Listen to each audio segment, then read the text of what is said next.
For the Los Angeles Review of Books podcast, I'm Colin Marshall, coming to you today from Mar Vista, Los Angeles, California, speaking with Jim Ruland.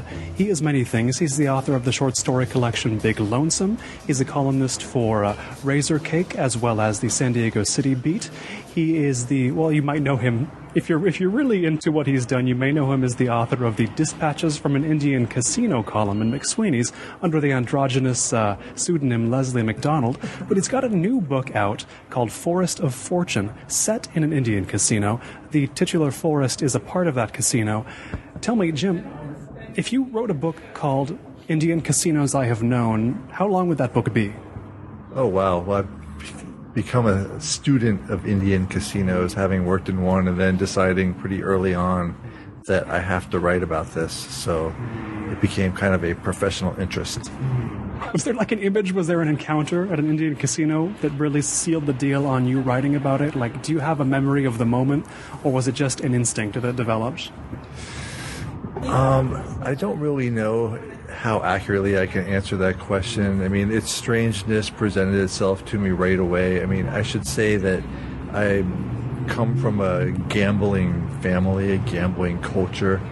My father had owned a racehorse, or was a part owner of a racehorse in Charlestown Raceways in West Virginia. So we're talking about like part owner of a $5,000 or $6,000 claiming racehorse. Nothing major here, but you know, we'd got going. Still more than I've owned horse-wise, I'll tell you. Well, you know what? You know, we'd been to the track. We go to the track a lot. My brother still does, and takes an interest in that. And you know, I did get to stand in the winner's circle one time, and you know, I'm a big junkie for fantasy baseball and fantasy football, and I like wagering on sports mostly.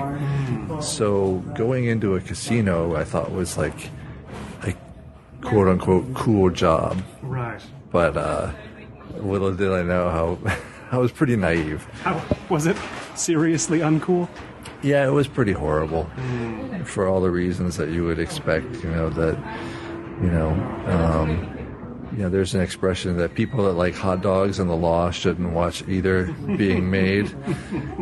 And, you know, if you have a kind of fascination with casinos, going to one every day is your job, and seeing the people on the floor day after day after day will kind of bruise your soul a little bit.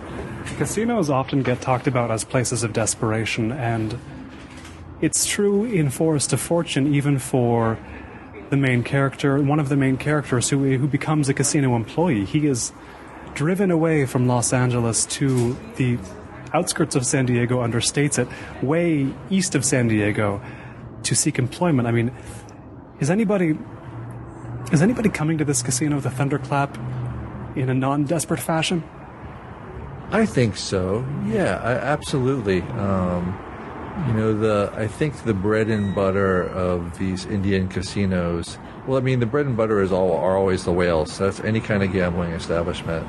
But the people who come in most frequently tend to be housewives, women in their 30s. Those are the people that your target audience, 30s and the mid-30s and above. And not so much the idea of these, people that, crawl in from someplace in the desert, but we did have quite a bit of that too, Really? I mean, I'm thinking of a milder form of desperation. Some of these ladies have to be desperate for entertainment, right? Entertainment, attention, especially when you get to the older people. I mean, they just, I think it really is meaningful for people, especially people of other generations, people getting older, or people who don't have much contact with people, to go into a place and be recognized, whether that's 7-Eleven or an Indian casino. There's this sense, I mean, you've written about it when you wrote about your time and working in the Indian casino and writing this novel, and reading this novel, you get the sense of a casino as a supernatural place, not just because, well, this is an Indian casino and there's the whole Indian land thing, Indian burial ground, and so on and so forth.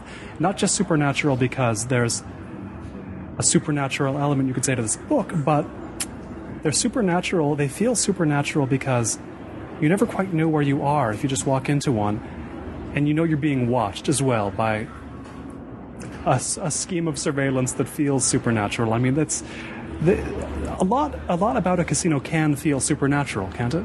I think you hit it right on the head. All those things were especially true in the place that I worked, which was, obviously a huge influence and inspiration.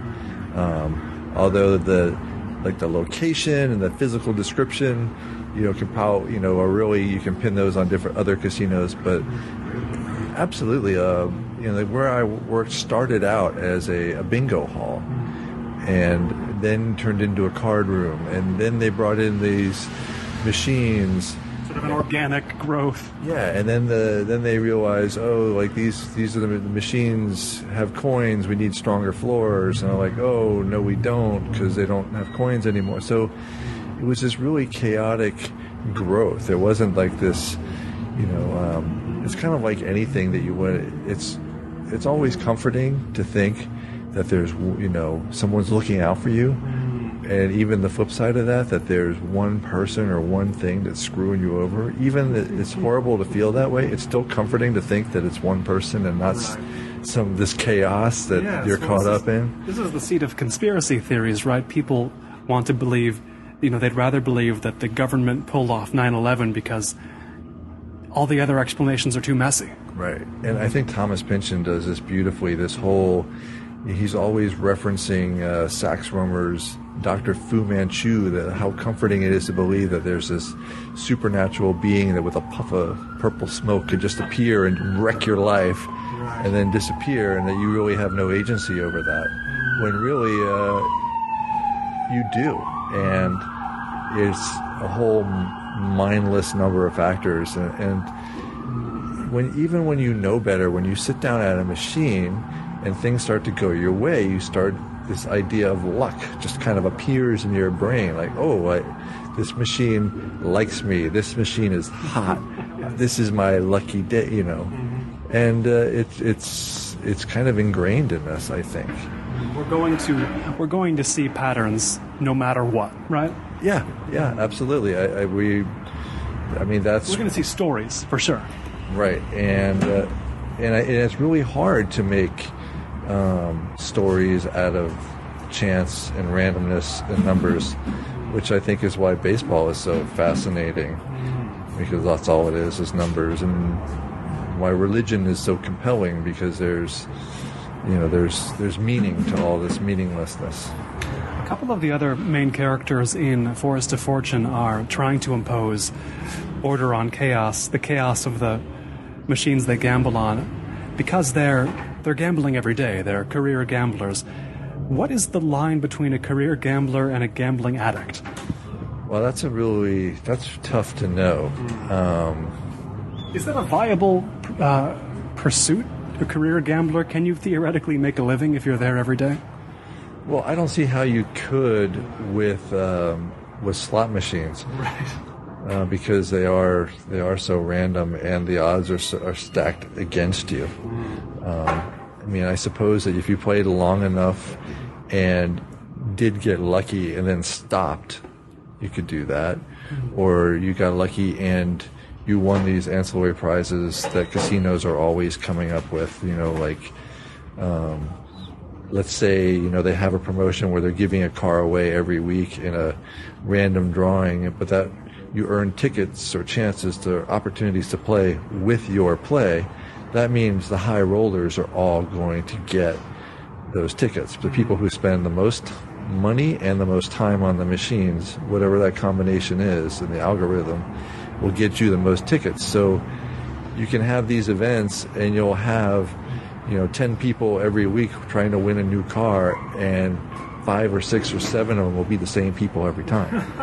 And even in a span of a week, a month, you might have the same guy win more than once. It happens.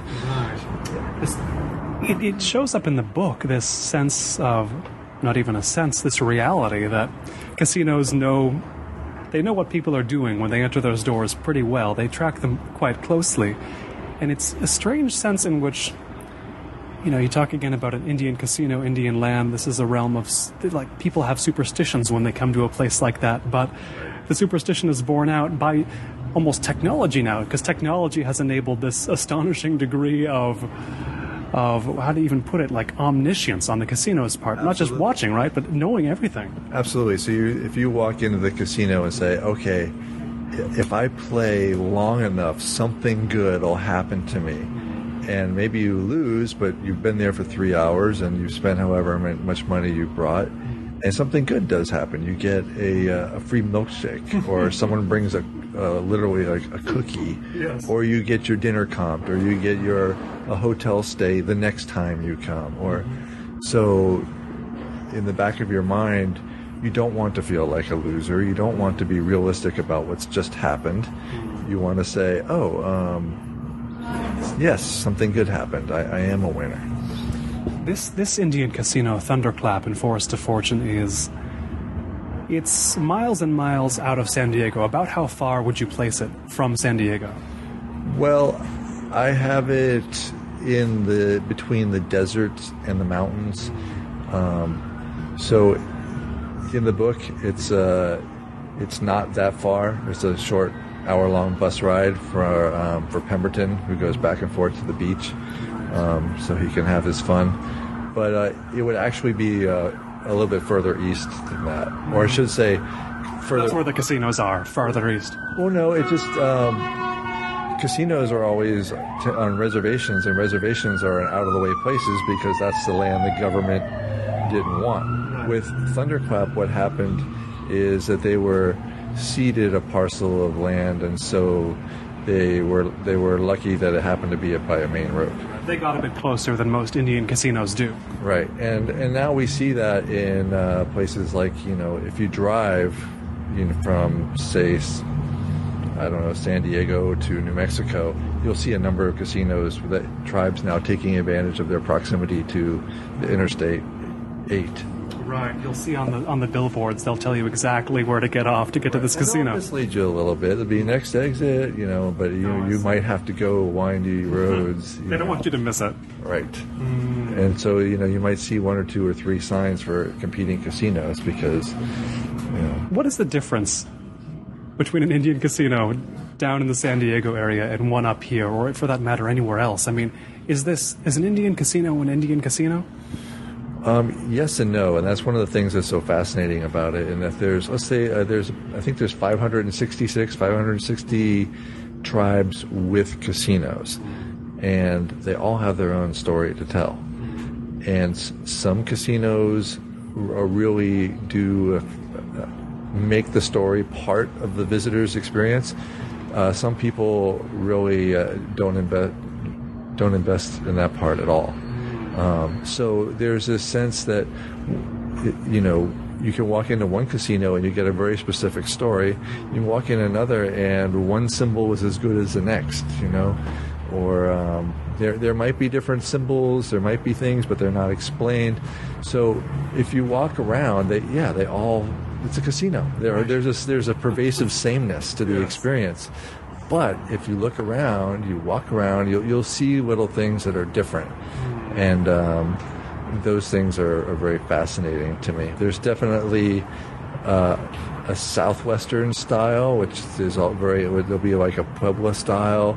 And then as you move into Arizona, that gets even more distinct. You'll see, more, you already see tons of Cocopelli and Coyote with... even more Cocopelli. Yeah, with Coyote with a bandana tied around its neck. And usual icons. Right.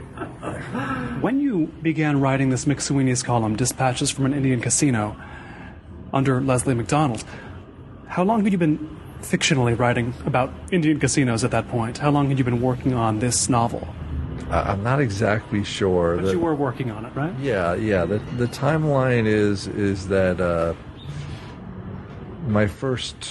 I was there for about 5+ years, and for the first 2.5 years, I was working on. For the first 2 years, I was working on another project, which had a very poor result, and as a result, meaning that my agent invited me to explore some other opportunities. Sure. So I was kind of devastated by that, and it had been a historical project, and I was really tired of living in the past, and So I wanted to write about something immediate, and that meant where I went to work every day. I was just like, I got to write about this. I'm here.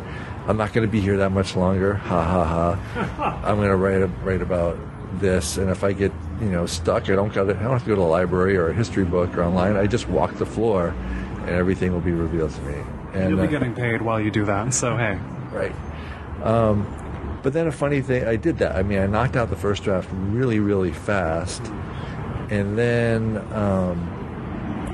I got Clean and Sober, and before that, before that, I hit bottom. So the whole time while I was working there, I was navigating this, very dark period of my own life, which makes the book somewhat autobiographical in terms of Pemberton's story. Now, how much self-awareness does Pemberton have at the beginning of his problem? None. He's like, this is a guy who can't catch a break, even though he's creating all of these bad problems. I mean, it's very easy for someone in Pemberton's situation to say, man, I really hope I come out from under this black cloud soon, even though he's the one, he's the chief rainmaker.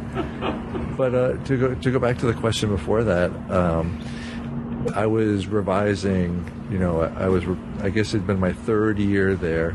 I was clean and sober. I was really keen on selling it and was revising the book. I was working with a group every week, and along with that, some things started to happen. Like I won a short story contest for a first chapter, and I won this dispatches contest and was cranking out these things. You have proven you're quite good at winning contests. It's true. It's a little uncanny, Yeah.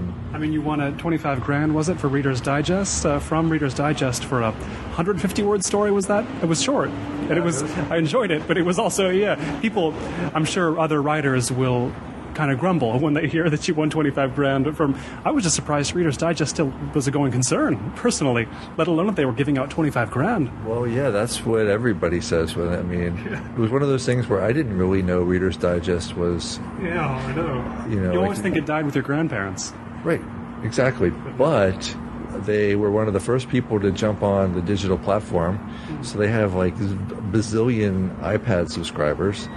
And for a while, they had some really dynamic stuff. I mean, there was a photo shoot associated with winning that contest, and I got to explore a little bit where some of the photography that they published was really extraordinary. And then of course it was kind of like the elephant in the room. Like everywhere I went, there was Reader's Digest. But in any case, you won some contests, and how does this fit into the narrative of this book taking its form? The McSweeney's one, probably because in retrospect, I see that I was still so afraid that even though I was sober and I wasn't, I had moved out from under my own black cloud, that I really hadn't. I was still living a very fear-based life.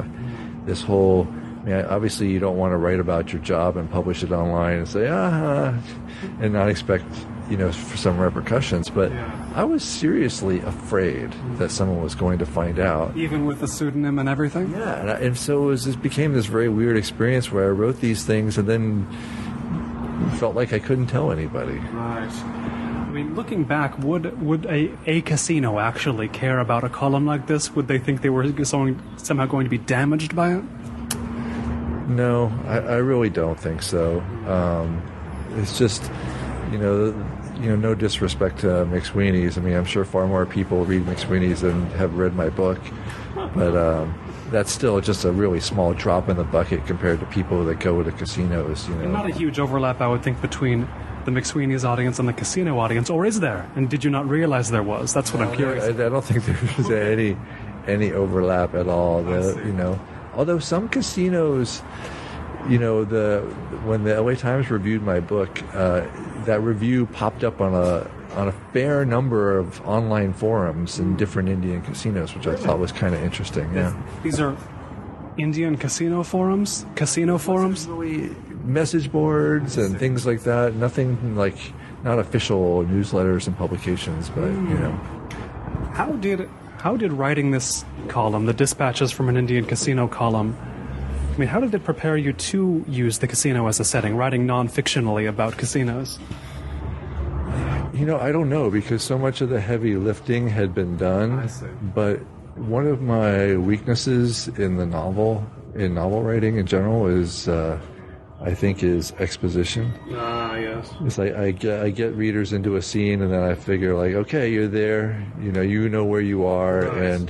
and now I'm going to have my fun with these characters. They're going to do these things. And there was one writing instructor that I worked with, and she was always writing in the margins, keep the world alive, keep reminding us where we are, and so that was really good. And a lot of my dispatches would come out of just everyday observances, especially things that I knew was never going to go into the book. Like one day we had I don't think it was a bomb scare, but it wasn't really a bomb scare so much. It was a hyper vigilant reaction to a shooting at another casino. And so they herded us all into this place. It was around Christmas time, and it became kind of a party. Outside, where you had all been herded? We actually went into like the education offices, but it was a little weird because they evacuated the management and the office personnel, but not the people on the floor, yes. And certainly not the customers. Right. They kept the front of the house going, in any case. Exactly. Back of house personnel was like, you might want to slip out now. Yes. How much have you heard of the unseen to customers part of a casino used in fiction? I feel like this is the first I've encountered the employees only areas used as a setting. Well, there's a whole bunch of crime fiction and crime writing that I'm really not well versed in. There's some things that I like, and there's just a lot I don't know about, and I think it's a much wider community. I'm starting to get to know that community more, but so I really am not the best person to ask. I know there have been exists, though. Yeah, I know there have been some novels set in casinos, but I think they tend to be like I don't see how there couldn't be, because there's so many casinos now, and there's so much money moving through there, and there are so many shady characters who run these operations.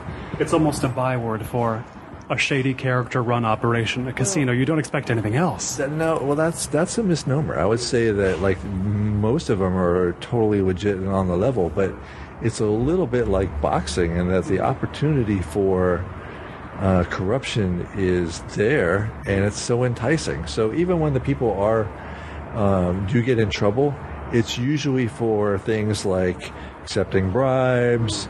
For like, if you run a casino, well, there's a lot of things you need. You need like a shitload of tablecloths, yes. A lot of chairs, a lot of carpet. So, hey, little kickback from the carpet company, and that kind of thing. And I haven't read too many stories of like the chairman of a tribe backing a Hummer up to the vault kind of thing. Yes. Nothing that cartoonish. Right. But while I was writing the book, I had a half dozen or so Google alerts set up for different casinos that just couldn't seem to stay out of trouble. Really? It was always the same ones? Mm-hmm. And, it's just at least during that one window of time. And, we're talking like running gun battles with local sheriffs to, people being indicted. But I do want to emphasize that it's pretty legit. It's really hard to get away with anything. It's a world people don't know that well. In any fiction, I'm always glad to get exposed to a world like that. But there's a world a lot of readers don't know as well, which is a world you're a part of, which is I guess we could say the broader Southern California literary world. You're the host of Vermin on the Mount, a reading series been going on a decade now. Or is it more than a decade? About a decade? 10 years. 10 years. In Los Angeles and San Diego, where you live now. Elsewhere as well. The first one I went to was actually in Washington, D.C., of all places. Right. Yes, and tell me what made you get interested in starting a reading series like that? Well, I was one of these guys that would complain and say, there's no literary scene in Los Angeles, and So did you start saying that as soon as you came to Los Angeles, whenever that was? yeah, pretty much. I mean, I knew that the different schools and universities, would spend an incredible amount of money to bring writers to their school and then not tell anybody. Oh, sure. And which they still do. And but there wasn't this kind of overarching culture. And then I found out how wrong I was, that there was. I was right, there wasn't a scene. There were a million little scenes. Right, that's the nature of Los Angeles itself. There's no anything. There's just a plurality of everything. But I feel like their literary culture in LA has exploded in the last 3 or 4 years. Really? And that there weren't too many series like Vermin on the Mount when I started, but there are. Can't say that anymore. What did you then discover the Los Angeles or Southern California literary world was from doing Vermin on the Mount? Or were you sort of forging a lot of it in that way? No, I don't think I was really forging anything. It was an education for me to get outside of my circle, to increase my awareness of what other people were doing. And then I also realized it was a way to get access to things that I wanted to know more about. I've been writing for punk rock zines since the mid-'90s, and it was always the zine ethos is, write about what you love. And so that zine gives you access to the things that you love. And I kind of brought that to Vermin on the Mount. I wasn't really interested in, stirring the pot or starting feuds or... Oh, they start on their own. Yeah, they do. But you know what I'm saying. I wasn't. It was, I just wanted it to be about things that I love, but I also wanted to challenge myself to, to find cool stuff. That's important. And what literarily to you counts as cool stuff? It was pretty narrow, I think, when I first started, but.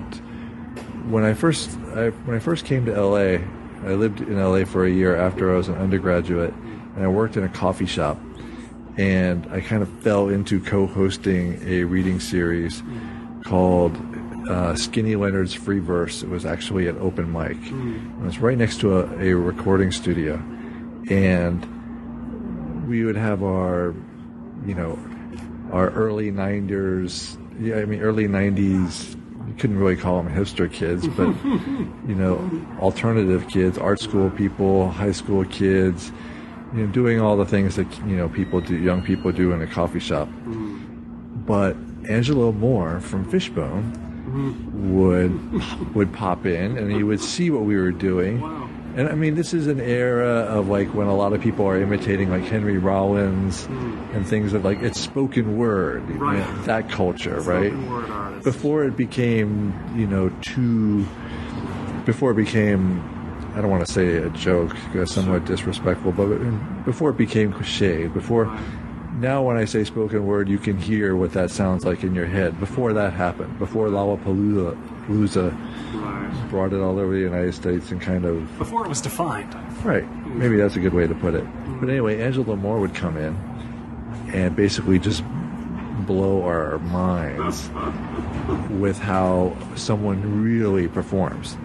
And he got to the point where it was all kind of premeditated, where he knew what night we were doing things, and he would plan his entry for when there was no one on the mic, because there was only a handful of people that would come to these things. And he would start his performance as he walked through the door. And kind of changed our idea of what poetry, performance, prose, because it was all of these things, but yet it wasn't any of them. So that was very exciting. So I kind of got a sense that, that something was cool was going to be new, but it could come from anywhere, any discipline. There's a sense here, I feel like that's almost, I don't know if I want to say a Los Angeles sensibility, but it seems like that's distinctively Californian, that idea that your stuff can come from anywhere at all, and no one's going to tell you either. Well, there's a performative aspect too, because here in California, especially in Los Angeles, you're going to meet singers, you're going to meet songwriters, you're going to meet actors. Oh Lord, are you going to meet actors? Yeah, you see a few of them around. And there's a lot you can learn from them. I mean, you can, if you have a friend who's an actor and they read your poem or your story back to you, you can learn quite a bit. So I think California has that going for it. There's a lot of people who can reflect things back to you in ways you didn't expect. We'd say that. And Los Angeles has always been a brain drain of sorts for creative talent. You know, people come here from all over to start their metal band or to write their screenplay, to be an actor, to it's the play. And because I was living in the Valley in North Hollywood, it was a place where people were not ashamed to say, yeah, I move furniture, but let me tell you what I really want to do. Right. Whereas in Hollywood, you might get, I'm an actor, and then get a little dodgy about what they really do for a living. It was kind of a more blue collar, but still very creatively ambitious environment. Now, when you were writing for Razorcake, when you were writing punk rock interviews, was fiction also a goal in your mind? Like, this is one kind of writing I do, but here's this other kind of writing I'm going to also be doing. Do you know what I mean? Yeah, it's my goal has been to be a novelist my entire writing career, whatever that means, but that was always the aspiration. Even when I was writing screenplays, they were just ways, they seemed like a way to short circuit the story writing process. Like, hey, I can write a story with a beginning, middle, and end, and it's 12,000 words. Right. How is this possible? Yeah, I can figure out if it works or not in a month rather than 2 years. Right. It's the time investment is lower, and you do get a sense of. I mean, would this? I always wonder about the translatability. This is something people think of a lot in Los Angeles, whether they work in film or whether they're novelists, the translatability of the story in a novel to the screenplay form or back and forth. People always want their novels optioned, or sometimes writers want to be going on these parallel tracks where it's I write screenplays, but then I also write novels. I mean, is a story a story in that sense? Like, if it works in a novel, it's gonna work as a screenplay, it's gonna work as a film, and the other way around as well? I don't know. I really don't know how to answer that. I've never really had much contact with the industry. I mean, I say write screenplays, but I just mean like in, as some person alone. Yeah. But you know if a story's functional in a screenplay or not, right? Not always. I wrote a lot of bad screenplays, but I also... I got my undergraduate degree and I fell in love with literature, but it really didn't prepare me at all for writing fiction. And it wasn't until I started reading crime novels that I realized, like, wow, here we go. Here's a story. Here's style and action and dialogue and plot. This is instructive. And so I started doing that, and that was also around the time when there was a great resurgence and interest in crime movies thanks to Quentin Tarantino, and a lot of the pulp fiction from the 30s and 40s, and then some of the fiction out of the 60s and 70s was being optioned and remade. So it started to feel like, yeah, these stories were alive, but a way that they were engines that an artist could put their own stamp on for stylistically. So that's what interested me. I eventually just stopped writing screenplays because I was surrounded by these people who were like, had this desire, who woke up every morning saying, I am going to make it as a screenwriter. Yes, and they would probably say that to the mirror in the morning. Yeah, exactly. And that wasn't me, I was just kind of dicking around. Oh, and, sure. So I basically stopped. Right. It's interesting you mentioned crime novels, because Forest of Fortune seems to me to have the darkness of a crime novel in a lot of ways without crime tropes. I mean, do you think of it as a dark novel at all? Oh, I do. But I also think of it as a funny novel. Sure. I think sometimes in interviews I've been a little bit too, or other times talking about, I've been too eager to emphasize the autobiographical nature and all the sorrow and suffering that the author had to go through to be able to bring this story to you. Sure. But it's actually very funny, too. Yeah, it's true. I mean, were you thinking comedically at all when writing, or did it just turn out funny? No, I was striving for humor. There was something about Pemberton that I found very funny. Right. Alice, not so much, but Pemberton, his unnecessary formality seemed like a very rich opportunity for humor. It's true, yes. Pemberton dresses a little bit nicer than everybody else working at the Indian casino, and he gets, he gets some guff for it. And he's never, Pemberton is a character never quite in the right context, isn't he? Right. And what's funny is that his dress is actually shabbier than everyone else, right. But it looks on the surface nicer, and the form is nicer. Yeah, so people judge him for that, and yeah, but he's a Los Angeles ad guy, and right. You'd think he was displaced at this Indian casino, but it seems like in the world of advertising, he was also never quite a great fit. There's certainly that, but it's funny. I think advertising, that's been my bread and butter for most of my adult life. When I worked at the casino, I worked in the marketing department. I was not a blackjack dealer, although everybody would ask me at least once a week if that's what I did, which is why I put it in the book, because when I go out on tour and people ask me if I was a blackjack dealer, I don't know what, maybe I just looked like one. What does a blackjack dealer look like? Me, apparently. Sure. So We'll go with that. maybe it's something I can fall back on, although I'd have to brush up on my math, I think. I should note here for the listener, we've mentioned that there are a few main characters here, and I think they'll maybe get the idea that there are more than there are, that the book is maybe more confusing than it is. And as I understand it, I mean, you narrowed down from a book with even more threads going on, right? We talk about Pemberton, we've mentioned Alice, we've mentioned these threads, but it was more complicated to begin with, right? This novel. Yes, yeah, it was. There's three main characters, and I kind of always envisioned it as each of the character being equally important. But that would change from time to time. For a while, Pemberton became the main character, which seems fairly obvious since he's the most autobiographical. But then Alice really she, I think, is she's a Native American woman with epilepsy, but she's not from the tribe at the casino where she works. She's from another tribe, so she's an outsider that everybody assumes is an insider, and so she's kind of the moral compass of the story. And she's also been dealt the shittiest hand, sure, of course, and handles it with the most grace, I feel. So I think she's probably the character I'm most fond of, in the sense, and I feel the most protective towards.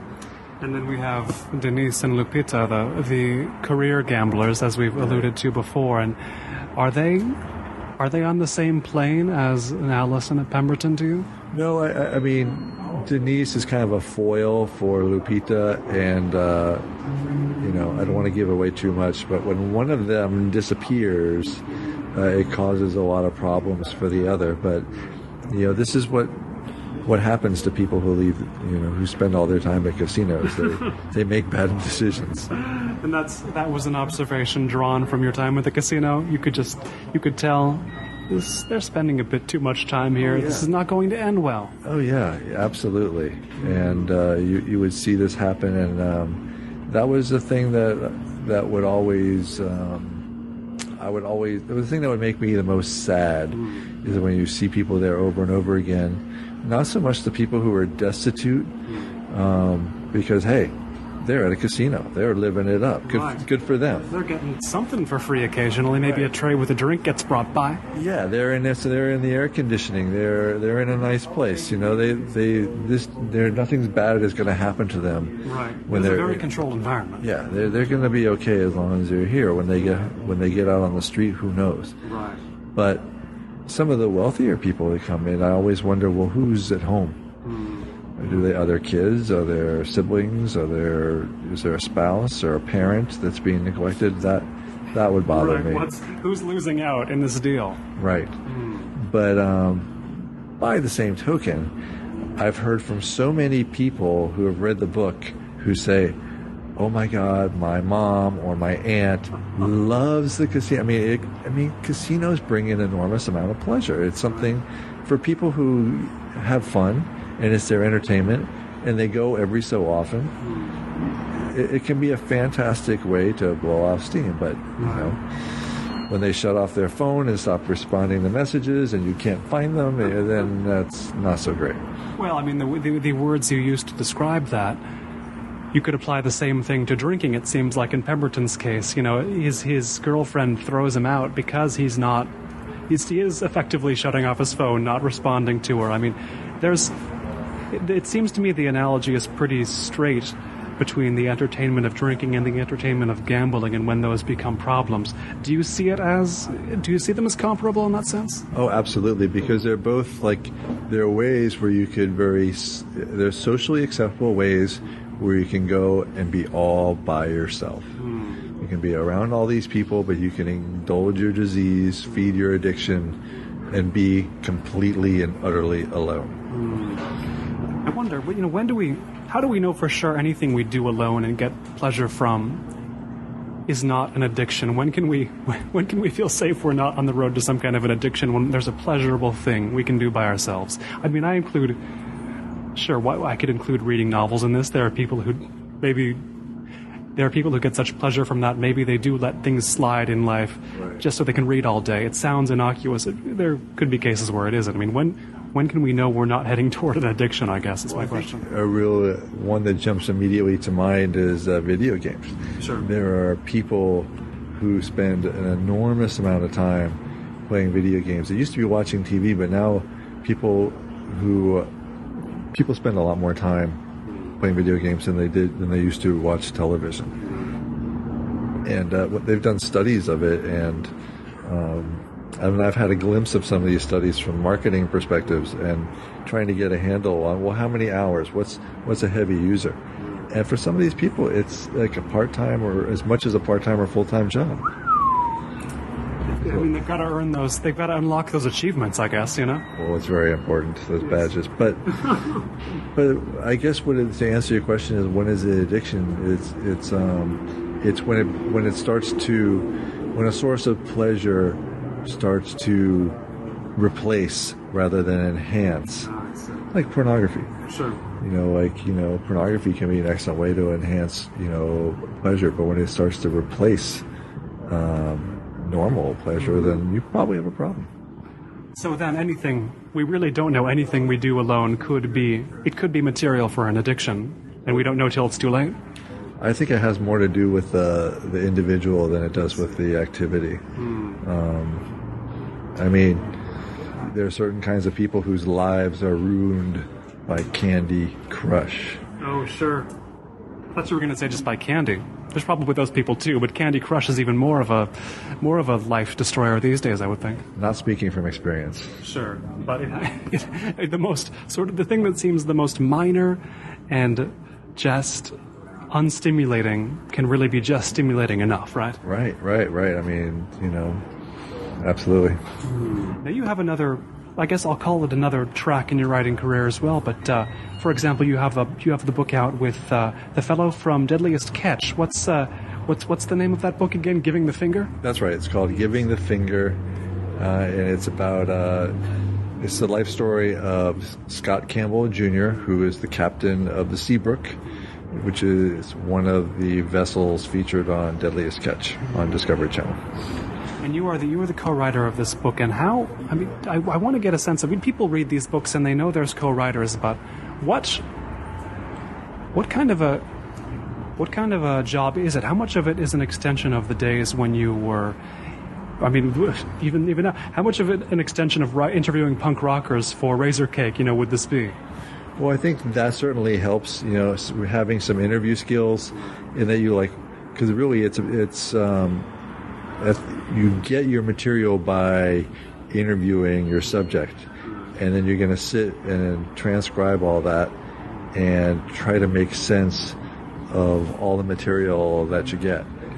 And So all my years of interviewing bands and, for punk rock zines and also then writers, you learn to ask better questions, and you learn to follow up. You don't just ask a question and move on. Right. And it seems obvious, but it's so easy. You don't have a list. Well, Right.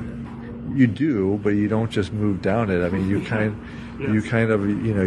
it's a bit of interrogation. Someone can tell you a story, but you might ask for more details. And and in this kind of thing, for this kind of project, I mean, you don't want summaries. You want scenes. You want feelings. You want setting. So it can take a while. You might have to go back and back, multiple times. So for this kind of project, it really is. Comes down to interview skills, and then what you do with that pile of words.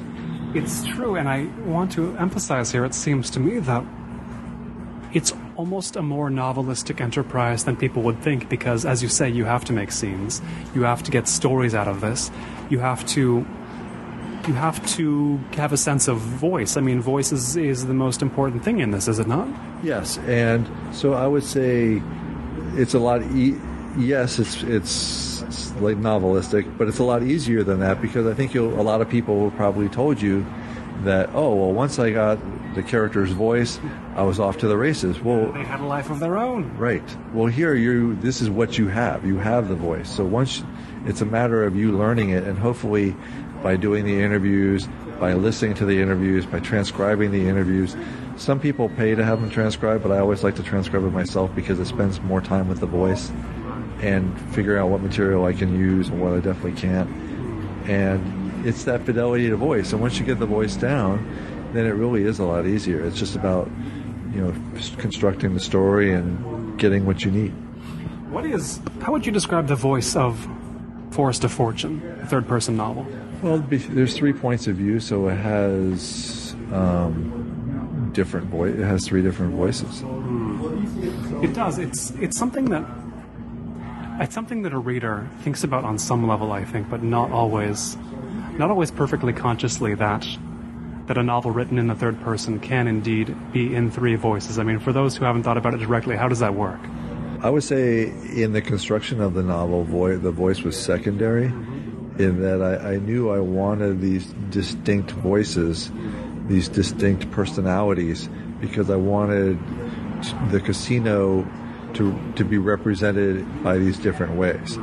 By someone who was intimate with it because they've been working there a while, someone who was intimate with, but from the point of view as someone who plays a lot of games, and then a naive person, someone who comes onto the scene for the first time, just like that old trick, in every seagoing movie you have the new guy on the boat and he gets a quick tour, and you see this in military movies too.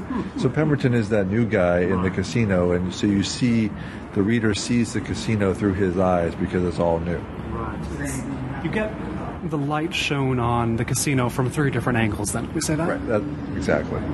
So voice was secondary in the sense, but because I was dealing with a white Caucasian ad man, a young female Native American, and a middle-aged Latina, the voice was going to be different no matter what I did.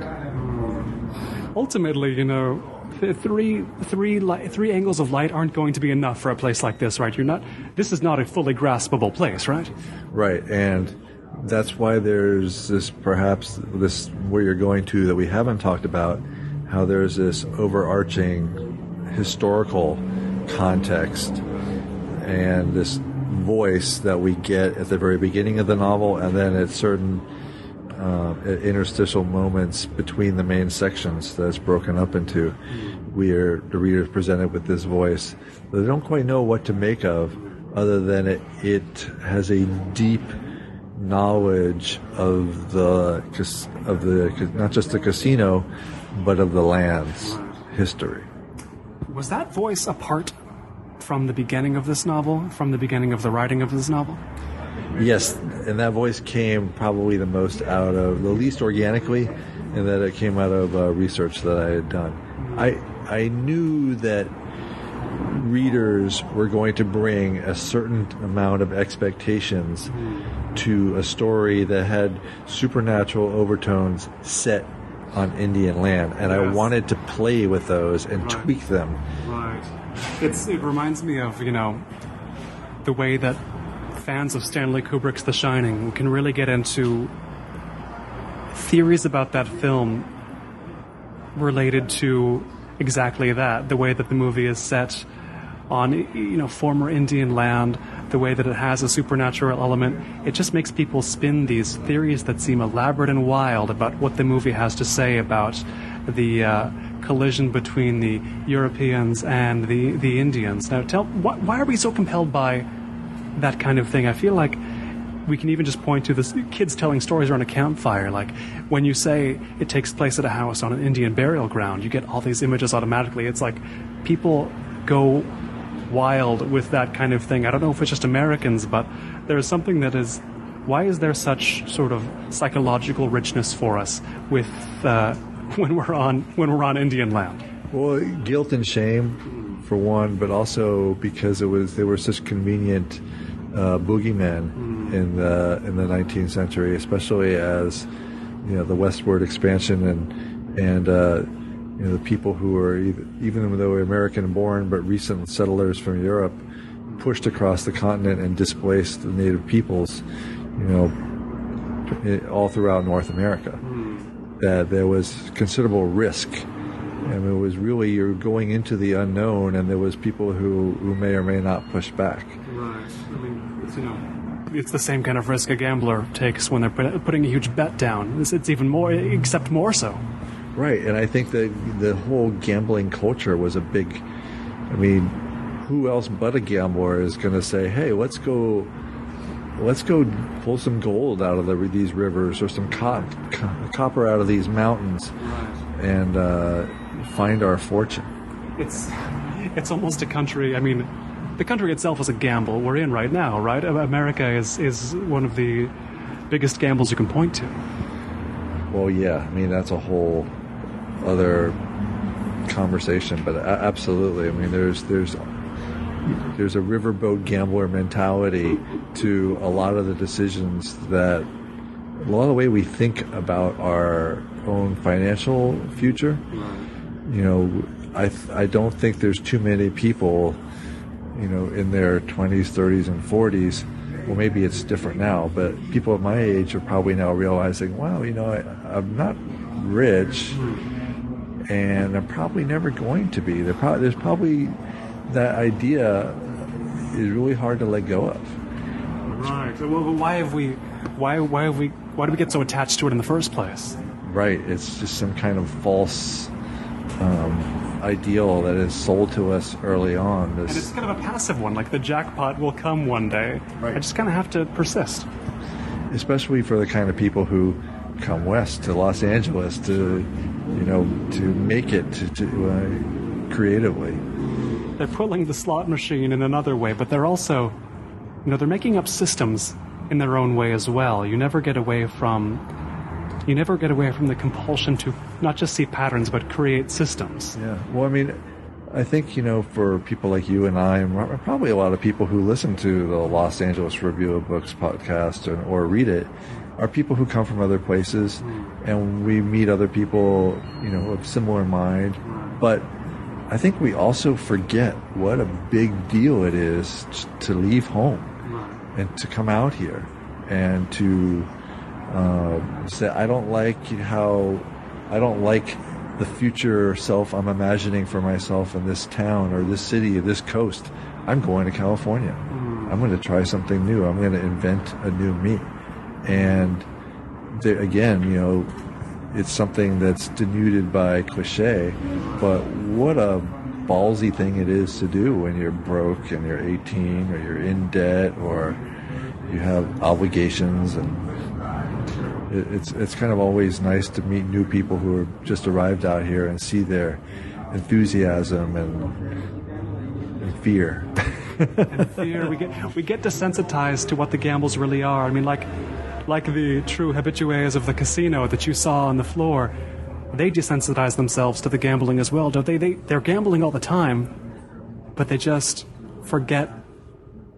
The risk becomes the water they swim in, doesn't it? Yeah, and it's funny because I got to interview a fair number of Jackpot winners, and there were questionnaires that we are always asking our Jackpot winners to fill out so that we could, use their words and image or their experience for marketing purposes, and whether it's just putting their name and how much they won in a newsletter or on an electronic signage in the casino or that kind of thing. Some people were extraordinarily blasé. Just another day at the casino. Which I always assume meant, wow, they must have lost a lot of money if 15 or 25 or $45,000 jackpot is nothing, then probably speaks to the amount that they've lost. I've already earned $99,000. Right, this year. Yes. But then you would meet people who were just so happy, thrilled, and I did meet someone who, I can't even remember the amount. It was it was over $250,000, and it was, the guy had lived he was older. His kids were out of the house, out of school, had their own lives. He had already bought a camper and was going to go around, and he was done. He was set. That's it. He didn't have to worry about it anymore. But, even that sounds a little naive because we all know, we're just one healthcare disaster away from being bankrupt forever. So it's true, and it strikes me that in a lot of these cases, the real story, the story I want to read, it's not the story of the gamble. It's not the story of the win. It's not the suspense between the beginning, the hope, and the win. It's what comes after. A lot of times I want to read what happens after the jackpot, and it's a story rarely told, isn't it? Yeah, you hear, I think everybody knows that all the horrible things that happen to lottery winners, and how often that works out badly, or people who, professional athletes who come from nothing, get extraordinary amounts of money, and then end up with nothing a few years later. Yeah, at 27. And you wonder how that could happen. It's like, well, I know how it could happen. I look at the decisions I've made and the things I've done, and I know that there are a million ways where I would fuck those jackpots up royally. Yes, it's easier to do that than anything else. Exactly. It's really not that hard. I've been speaking here in Los Angeles, California, the city where we're all making gambles of our own in many different ways, with Jim Ruland, author most recently of Forest of Fortune, but of many other things as well. The short story collection Big Lonesome, as well as the columns in Razorcake and in the San Diego CityBeat, and of quite a few. Well, let's put it this way. I mentioned his parallel career track as co-writer. What's coming up? Can you tell us? Yeah, I am very excited. The news hasn't gone public yet, but it will by the time this gets broadcast. And I'm going to be co-writing a book with Keith Morris, who is the first and one of the founding members and lead singer of Black Flag, and the lead singer of Circle Jerks, and now the band Off, which continues to tour. He's been doing that for the last 3 or 4 years. So I'm really excited to work with one of the most important figures in Southern California punk rock, who's not just sitting on his couch and thinking about the glory days, but he's still traveling around, and he's doing it in no lie. I really love the music that he's making with Off. I thought I was a really big fan of his other music, and I've been listening to some of the, going back, and it's I'm finding that my enthusiasm for the new stuff may exceed some of the old. So I'm really looking forward to working with him on that project. Seems like the culmination of the years and years and years of punk rock writing, right? Yeah, it does. It kind of seems like when I did the book with Scott Campbell Jr., Deadliest Catch, my nautical background, the time I'd spent in the Navy, kind of made it a good fit. And it was, because I knew my way around boats. I knew the nomenclature and all that. And this too. I have no idea what it's like to get up on stage and sing to, like the way Keith does, but I I can't wait to find out. And it's a scene that I have a lot of interest in and know a little bit about. And